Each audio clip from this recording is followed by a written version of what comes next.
एक रोज एक भाभी अपने देवर के पास जाती है, हाथ जोड़कर उससे कहने लगती है, देवर जी उससे शादी कर लो वरना उसके साथ बहुत बुरा हो जाएगा।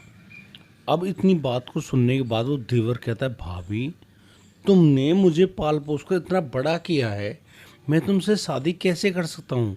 लेकिन वह जो भाभी है वो गिड़गिड़ाते हुए उसके पैर में पड़ जाते हैं, उससे कहती है, नहीं देवर जी, यदि तुमने आज मेरा साथ नहीं दिया तो मेरा पिता मेरे साथ बहुत बुरा कर देगा। दरअसल वो मुझे बेचना चाहता है और मैं किसी और के घर नहीं जाना चाहती। तुम तो मेरे प्यारे देवर हो, तुम तो मेरी भावनाओं को समझोगे। मैं तो तुमसे हाथ जोड़कर कह रही हूँ, प्लीज़ मुझे अपनी पत्नी बना लो। वह देवर सोच ही रहा था, अचानक से वहाँ पर कुछ लोग आते हैं और वो उस महिला को पकड़ते हैं और उससे कहते हैं, चलो हमारे साथ, तुम्हें यहाँ से चलना ही होगा। इतनी बात सुनते ही उस देवर को ऐसा गुस्सा आता है, फिर वो एक ऐसा कदम उठाता है जिसे जानने के बाद आप लोग भी दंग रह जाओगे। दोस्तों, क्या है पूरी कहानी, एक एक बात मैं आपको बताऊंगा, इसलिए पूरी कहानी को सुनने के लिए, समझने के लिए इस वीडियो को अंत तक जरूर देखिएगा। और यदि आपको ये कहानी अच्छी लगे तो हमको सब्सक्राइब करना बिल्कुल मत भूलिए। नमस्कार दोस्तों, स्वागत है आपका हमारे यूट्यूब चैनल रिश्तों की दास्तान, जिसके अंतर्गत हम जानते हैं कि रिश्तों को किस प्रकार से बनाया जाता है, संभाला जाता है और चलाया जाता है। दोस्तों, यदि आपको वीडियो अच्छी लगे तो हमको सब्सक्राइब करना और अपने दोस्तों के बीच में शेयर करना मत भूलिएगा। दोस्तों, एक गांव में एक लड़के को पत्रकारिता का बहुत गजब का शौक चढ़ता है। वो पत्रकारों के बीच में रहता है और हर तरह के उजागर करने में उसकी मुख्य भूमिका होती है। एक रोज़ वह सोचता है, क्यों ना ये बहुत सारे साधु संत यहाँ आए हुए हैं, इन साधुओं के बारे में खुलासा करना चाहिए, क्योंकि ये बड़े अपराधी भी हो सकते हैं। इनकी सच्चाई क्या होती है, इसको जानने के लिए मुझे इन्हें गहराई से जानना होगा। और वह पत्रकार पहुंच जाता है हरिद्वार। हरिद्वार में जाकर देखता है बहुत सारे साधु संत जो कि गंगा नदी के किनारे अपनी साधना किया करते हैं। उसी तरीके से उनकी निगाह में एक नए, जैसा एक नया साधु बना हो ना, जिसकी कम दाढ़ी हो, उसको बड़ी गहराई से देखने लगता है। बहुत ही गजब की गहराई से देख रहा है। वो देखता है सुबह 4 बजे वो संत खड़ा होता है, साधु गंगा नदी में स्नान करता है, घंटों घंटों खड़ा रहता है वहाँ पर, और फिर अपनी जो योग साधना है उसमें जुटा हुआ होता है। पत्रकार ने कई दिन उसका फॉलो किया और ये सब करने के बाद पत्रकार अब जब लौट कर आया तो उसको उस साधु ने आवाज़ दी कि अरे पत्रकार, इधर आ, हमारी बात सुनो। तो डर गया पत्रकार। पत्रकार जब उनके सामने गया, हाँ जी, तो सुन भाई, तू क्या जानना चाहता है, किस लिए वीडियो बनाता है, हमको पूरी बात बता दे। पत्रकार ने कहा कि मैं जानना चाहता हूँ कि जो साधु संत होते हैं उनको डर नहीं लगता, उनके अंदर काम वासना, क्रोध वासना ये सब नहीं होती, क्या कहानी होती है साधुओं की, मैं उसको जानना चाहता हूँ। साधु ने उसके हाथ को पकड़ा और उसको अपनी कुटिया के पास लेकर चलने लगा। वहाँ बिठाकर साधु ने उसको एक कहानी सुनाई। और ये कहानी जब वो सुना रहे थे तो उनका पत्रकार ढंग से सुनना एक एक बात को, क्योंकि आखिर में मैं आपसे एक प्रश्न पूछूंगा। पत्रकार तसल्ली से बैठ गए। बताते हैं कि एक गांव में एक परिवार था, एक माँ थी विधवा, उसके 2 बच्चे थे। बच्चे, एक बड़ा बेटा था, एक छोटा बेटा था। बड़ा बेटा करीब 17 साल का था और छोटा बेटा 11 साल का, 6 साल का फ़र्क था। पिता उनका एक दुर्घटना में उनकी दुनिया को छोड़कर जा चुका था। रह गई थी माँ। माँ चाहती है कि उसके बड़े बेटे की जल्द से जल्द शादी हो जाए और वो इसी मामले में आगे बढ़ती है और एक सुंदर सी लड़की को देखकर, उसको ठीक ढंग से पहचान कर वो अपने बेटे की शादी करा देती है। उसका बड़ा बेटा होता है सतवीर, छोटा बेटा होता है देविंदर। और जिस महिला से बड़े बेटे सतवीर की शादी कराई, उस महिला का नाम होता है सुनीता। सुनीता और सतवीर दोनों बड़े ढंग से अपनी ज़िंदगी को शुरू तो करते हैं, लेकिन बस उनके लिए एक बड़ी ही दर्दनाक खबर आती है कि सतवीर की माँ इस दुनिया से चल बसी। वो इस दुनिया में ही नहीं बची, उसको बहुत गंभीर बीमारी थी और उसी बीमारी के कारण वो जल्द से जल्द सतवीर की शादी कराना चाहती थी। बस यही बात वहाँ पर हुई। सतवीर रह गया, उसका भाई देविंदर रह गया और उसकी पत्नी सुनीता रह गई। यहाँ पर सतवीर और सुनीता ने एक खास बात को सोचा। वो बात ऐसी थी कि अब इस जो छोटा भाई है देविंदर, इसका देखभाल करने वाला कौन है। दोनों ने आपस में विचार किया और उन्होंने कहा कि जब तक हमारा देविंदर ब्याह शादी लायक अपने पैरों पर खड़ा नहीं हो जाता तब तक हम कोई बच्चा पैदा नहीं करेंगे। देविंदर को ही अपना बेटा मानकर हम पालेंगे। और सुनीता जो कि बड़ी अच्छी महिला थी, उसने भी इस बात को एग्री किया और कहा कि कोई दिक्कत नहीं है, मैं तुम्हारे साथ हूँ। और बस इसी तरीके से देविंदर का लालन पालन होना शुरू हो गया। जैसे कि गांव में इतने ज़्यादा काम नहीं होते, अब वो पढ़ाई के लिए थोड़ा और अच्छे स्कूल में जाना चाहता, लेकिन उसके लिए उसके पास पैसे नहीं थे। अब वो पैसे कहाँ से लाए। वो अपनी पत्नी सतवीर अपनी पत्नी सुनीता से कहता है कि देख यार, पैसा कमाना है और पैसा कमाने के लिए उसको जो प्रदेश है जाना होगा, दूसरे शहरों में जाना होगा। सुनीता कह देती कि ठीक है, कोई बात नहीं, तुम चले जाओ, मेरे साथ देवर जी यहाँ पर मौजूद हैं। अब जो सतवीर दूसरे शहर गया है, वहाँ पर जो भी मेहनत मजदूरी किया करता, जो भी पैसे कमाता, उनको अपनी पत्नी को भिजवा दिया करता। 2 महीने तो ये सब हुआ। अचानक से सतवीर की ना चिट्ठी आती ना ही वो पैसे आते। यानी कि उस समय तो ज़्यादा मोबाइल फ़ोन वगैरह का कोई जिक्र ही नहीं था। अब जिस तरीके से सुनीता घर में मौजूद सोच रही है उसका पति कहाँ गया, शायद कहीं वो जीवित है या नहीं है। उसने 2-4 जो चिट्ठी थी जो पहले आई थी उस पते पर भेजने की कोशिश करी, लेकिन उनका कोई जवाब नहीं आया। काफ़ी ज़्यादा परेशान दुखी होती हुई सुनीता अपने देवर देवेंद्र के साथ रहना शुरू तो करती है, लेकिन अब पैसों की आवश्यकता ज़्यादा होती है। इसी पैसों की आवश्यकता को पूरा करने के लिए सुनीता भी मेहनत मजदूरी करना शुरू कर देती है। देवेंद्र देखता है कि उसकी जो भाभी है वो भाभी मेहनत मजदूरी करके पैसा कमाती है और उसको पढ़ाती है। तो देवेंद्र ने भी अच्छे ढंग से पूरे दिमाग से पढ़ना शुरू कर दिया। वो पढ़ाई में दिनों दिन होशियार होता चला गया और बहुत जल्दी ही उसने अपनी जो परीक्षाएं वो ढंग से अच्छे अंकों से पास करी।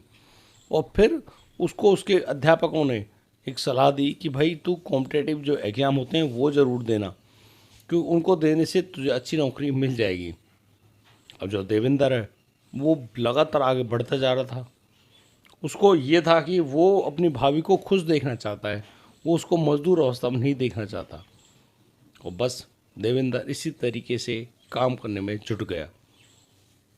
उसने बहुत अच्छी परीक्षा पास करी, सरकारी नौकरी की, और सबसे बड़ी खुशी की बात तो ये थी कि वह सरकारी नौकरी हासिल कर लेता है। देवेंद्र को सरकारी नौकरी मिली वन विभाग में। जिस तरीके से देवेंद्र वहाँ पर रहता, वो ट्रेनिंग के लिए कुछ समय के लिए वहाँ से दूर चला जाता है। इतने में उसकी जो भाभी है, माँ है सुनीता, घर में अकेली रह जाती है। अब अकेली तो वो रही, लेकिन अकेले जीवन काटना बहुत मुश्किल होता है। शायद तब तक सुनीता के जो परिजन थे, अपने जो माँ बाप हैं, वो उस घर में आते हैं और वहाँ उस गांव के जो सुनीता ससुराल थी उनके लोगों से बात करते हैं और कहते हैं, अरे भैया ये सुनीता को हमारे साथ भेज दो, ये अकेली कब तक कैसे जीवन काटेगी। अब ना तो वहाँ पर सतवीर था, ना ही वहाँ पर देवेंद्र था, तो उन्होंने उस सुनीता को उसके पिता के साथ भेज दिया। सुनीता का जो पिता था वो एक नंबर का शराबी व्यक्ति, बस जब भी मौका मिलता अपना शराब पीता, शराब पीने के साथ रहने लगा। एक रोज़ सुनीता देखती है अपने मायके में कि उसके घर पर 3-4 लोग आए हैं, अजनबी हैं, पता नहीं कौन है, और वो उसके पिता के साथ बैठकर शराब पी रहे हैं। थोड़ी ही देर में सुनीता को आवाज़ आती है कि सुनीता यहाँ आओ। अब सुनीता को जाना होगा। सुनीता गई उनके पास। तभी सुनीता का पिता कहता है, देखो ये है उनकी बेटी, विधवा हो गई है, पति का नहीं पता, देवर का नहीं पता, ये तो बस ऐसे अकेली है, और देखो ठीक रहेगी ना। वो व्यक्ति जो कि एक बड़ा सेठ मालूम पड़ता था, उसने कहा हाँ कोई दिक्कत नहीं है, चलेगा। इतनी बात कहकर उस पिता ने अपनी बेटी को वहाँ से भेज तो दिया, लेकिन एक महिला सुनीता ये सोच रही है कि उसका पिता उसको बेचना चाहता है क्या। अब इतनी बात जैसे उसके दिमाग में समझ में आई, बस उसकी रातों की नींद उड़ गई। वो उस रात सो ही नहीं पाई। दिमाग में उथल पुथल ऐसा चल रहा है कि वो जाए तो जाए कहाँ, क्योंकि जिस गांव से वो आई है, सतवीर का गांव, उसके पति का गांव, वहाँ पर ना तो पति है ना देवर है। गांव वालों ने उसको विधवा घोषित कर दिया। भाई जब वो पति नहीं आया, कितने कई साल बीत गए हैं, अब ना उसका देवर है यहाँ पर, वो किसके सहारे रहेगी। बस इसीलिए उन लोगों ने उसको विधवा घोषित कर दिया। अब एक विधवा का घर कहाँ होता है, कहते हैं ससुराल में तो जीवन काटना बड़ा मुश्किल होता है। उसको मायके भेज दिया गया। अब मायके में पिता उसको बेच रहा है। कितनी बड़ी अनहोनी है। शायद ऐसा नहीं होना चाहिए था। और बस इसी बात को सोचकर सुनीता सुबह के 3 बजे अपने बिस्तर को छोड़ती है। अपने जो कपड़े थे, गठरी जो थी, उसको उठाती है और सीधी पैदल पैदल अपने ससुराल की तरफ चल पड़ती है। वो उस ससुराल में गई, अपने घर पहुंची, वहाँ पर ताला लगा हुआ था। उसने जैसे तैसे बड़ी मुश्किल से उस ताले को तोड़ा और वह उस घर में जाकर बैठ गई। 2 दिन वो उस घर में रही। तीसरे दिन उसका देवर देविंदर आ जाता है। देविंदर अपनी भाभी को ऐसी अवस्था में देखकर बहुत ज़्यादा परेशान था। यानी कि उसको लगा उसकी जो भाभी है, रो रो कर आंखें सूज गई हैं। बड़ी दर्दनाक स्थिति में भूखी प्यासी चुपचाप बैठी है अपने घर में, छुप कर, किसी के सामने ना निकलती है। किसी को पता ही नहीं चला कि उसके घर में वहाँ कोई आया भी है या नहीं। देविंदर अपने भाभी को देखकर बड़ा हैरान हुआ। तभी वो भाभी कहती है कि देवर जी, मेरी एक एक विनती मान लो। उसने कहा, भाभी ऐसे क्यों कह रही हो, क्या बात है, बताओ मुझे। कहा, देवर जी, आप मुझसे शादी कर लो। आप मुझसे शादी कर लोगे तो मैं बच जाऊंगी, वरना मेरा पिता मुझको बेच देना चाहता है। वो मुझे बेचना चाहता है। मैं ऐसे दर दर की ठोकरें खाती हुई कहाँ तक घूमूंगी। देखो, सतवीर भी नहीं रहे, तुम भी मुझे छोड़कर चले गए, गांव वालों ने विधवा घोषित कर दिया। मैं कहाँ जाती, कहाँ जाऊंगी। घर गई, घर मेरे बाप ने मेरा सौदा कर दिया। मैं किसी के पास बिकती हुई घूमूं, क्या यही मेरा नसीब है। आप मुझसे शादी कर लो। अब इतनी बात सुनते ही देविंदर की आंखों में आंसू आ गए। रोते हुए उसने कहा, भाभी, तुम तो मेरी माँ समान हो। तुमने मुझे पाला है, पोसा है, अपनी गोद में खिलाया है। मैं तुमसे शादी करूं, ऐसा तो मैंने जीवन में कभी सोचा ही नहीं। नहीं नहीं भाभी माँ, आप मेरी माँ हो, मैं आपसे शादी कैसे कर सकता हूँ। लेकिन यहाँ पर वो भाभी माँ सुनीता हाथ जोड़कर घुटनों के बल नीचे बैठकर अपने देवर के पैरों को पकड़ लेती है। कहती है, मैं तुम्हारी नौकर बन जाऊंगी, घर के हर काम करूंगी। तुम चाहो तो अपनी दूसरी शादी कर लेना, मुझे कोई दिक्कत नहीं है, पर मुझे अपने घर में रख लो, मैं तुमसे विनती करती हूँ। इस तरह के भावुक माहौल को देखकर देवेंद्र काफ़ी ज़्यादा परेशान हुआ। उसने कहा कि भाभी देखो, पैर पड़ने की कोई ज़रूरत नहीं है, मैं तुम्हारा अपना बेटा हूँ, अपना देवर हूँ, तुम मेरी बात मानो। मुझे गांव वालों से बात करनी चाहिए, क्यों भैया का तो पता है ही नहीं कहाँ है कहाँ नहीं है। अब तो गांव वालों के बीच में जब ये बात कही तो गांव वालों ने कहा कि हाँ ठीक है भाई, एक देवर की उसके भाभी के साथ शादी हो सकती है, इसमें कोई रुकावट है ही नहीं। तो जैसे कि गांव वालों ने अपनी बातें रखी, उन बातों पर सुनीता भी और उसका जो देवर है देवेंद्र, वो भी राजी हो जाते हैं और बस साधारण से माहौल में एक मंदिर में जाकर उनकी शादी करा दी जाती है। अब देवेंद्र सरकारी कर्मचारी, उसकी पत्नी सुनीता, परिवार ढंग से चलने लगा क्योंकि तनख्वाह आती। और इसी बीच सुनीता गर्भवती हो जाती है और सुनीता कुछ समय बाद एक बेटे को जन्म देती है। बेटा बड़ा ही प्यारा, बेटा देवेंद्र का। देवेंद्र अपने बेटा और पत्नी के साथ बड़े अच्छे ढंग से, बड़ी तसल्ली से ज़िंदगी काट रहा होता है। तभी अचानक उस घर पर एक ऐसा मुसीबतों का पहाड़ टूट पड़ता है जिसके बारे में शायद कोई जान ही नहीं सकता। दरअसल उस घर में होता है कि जो वर्षों पहले उस घर से गायब हुआ था सतवीर फिर से उस घर में आ जाता है। सतवीर आया एक गाड़ी में बैठकर। गाड़ी में पैसा, धन दौलत सब कुछ लेकर आया। वो बड़ा राजी होते हुए अपने घर में घुसा और अपनी पत्नी सुनीता को आवाज लगाता हुआ, सुनीता सुनीता देखो, तुम्हारा पति सतवीर आ गया। और जैसे सतवीर ने अपनी पत्नी सुनीता को छूना चाहा, सुनीता ने घूंघट कर रखा था और हाथ जोड़कर उनके सामने खड़ी हो गई। उनको हाथ मत लगाना, वो अब तुम्हारी नहीं रही। इतनी बात सुनते ही सतवीर के पैरों तले जमीन खिसक गई। यार, मेरी पत्नी आज मुझसे हाथ जोड़कर घूंघट करके कह रही मैं तुम्हारी नहीं रही, आखिरकार यहाँ पर हुआ क्या है? इस बात पर सतवीर चिल्लाता उससे पहले कि वहाँ पर देविंदर भी आ जाता है। देविंदर कहता है, भैया तुम आ गए। देविंदर अपने भाई के पैरों को पकड़ लेता है। यहाँ दोनों भाइयों का मिलन काफ़ी आंसुओं से भरपूर था, लेकिन वो क्या करते? यहाँ पर एक भाई भाई से पूछ रहा, भाई हुआ क्या है, सुनीता इतनी कैसे बदल गई?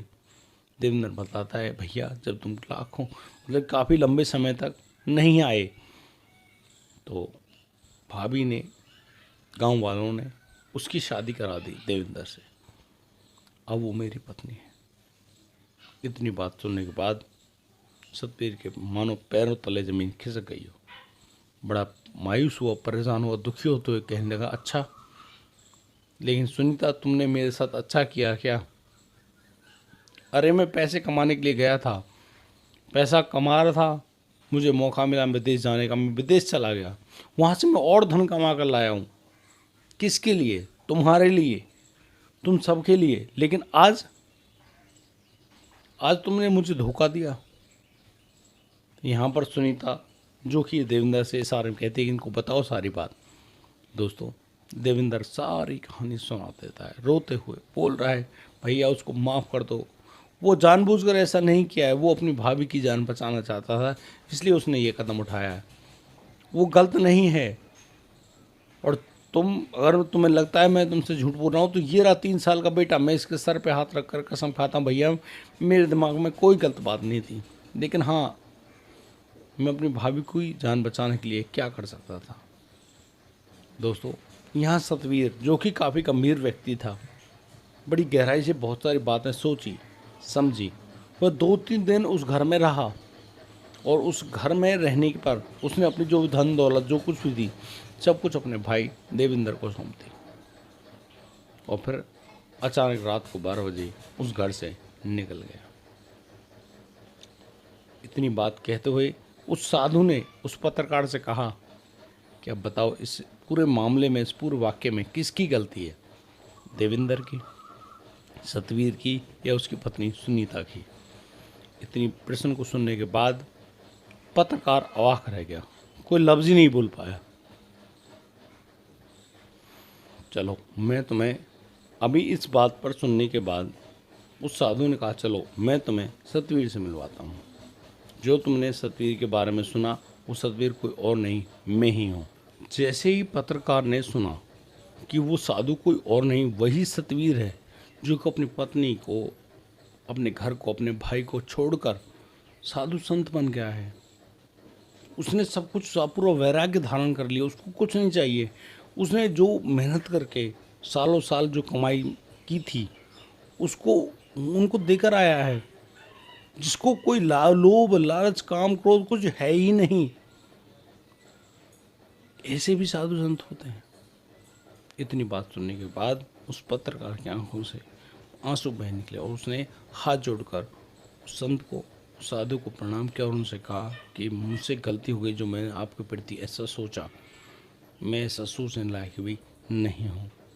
मुझे समझ नहीं आता था कि ये साधु जो बने हैं ये अपने मन से थोड़ी बने हैं, इनके साथ परिस्थितियाँ ही कुछ ऐसी हुई हैं, बस इनका जो दिमाग है या फिर इनका जो मन है वो ठनक गया और उन्होंने इस दुनियादारी से विदा ले ली। जैसे कि वैराग्य धारण कर लिया, कह दिया भाई हमें दुनियादारी का कुछ नहीं चाहिए। वो भिक्षा मांगते हैं, रोटियां खाते हैं, कोई मिल जाती है तो, नहीं तो भूखे सो जाते हैं। वो हमारा लेते क्या है? कुछ नहीं। वो शांति से जीना चाहता है, उनको कोई शांति से जीने भी नहीं देता। इतनी बातें सुनने के बाद साधु ने कहा, पत्रकार अब तुम जाओ और शायद कुछ दिमाग में कोई प्रश्न हो तो वो प्रश्न उससे पूछ लो, क्योंकि अब के बाद वो तुमसे कोई बातचीत नहीं करेंगे। इतनी बात सुनने के बाद पत्रकार मासूमियत से वहाँ से खड़ा हो जाता है और बाबा को बारंबार प्रणाम करते हुए वहाँ से वापस चला आता है। दोस्तों, ये थी आज की दिल को छू लेने वाली कहानी। आप लोगों को कैसी लगी मुझे कमेंट करके ज़रूर बताइएगा। और यदि कहानी आपको अच्छी लगी है तो प्लीज़ इसको दोस्तों के पास शेयर करना, और इसी प्रकार की कहानियों को जानने के लिए हमारे चैनल को सब्सक्राइब करना बिल्कुल मत भूलिएगा। दोस्तों आज के लिए सिर्फ इतना ही, मिलता हूँ कल, लाऊंगा एक नई कहानी। राधे राधे, जय श्री कृष्ण।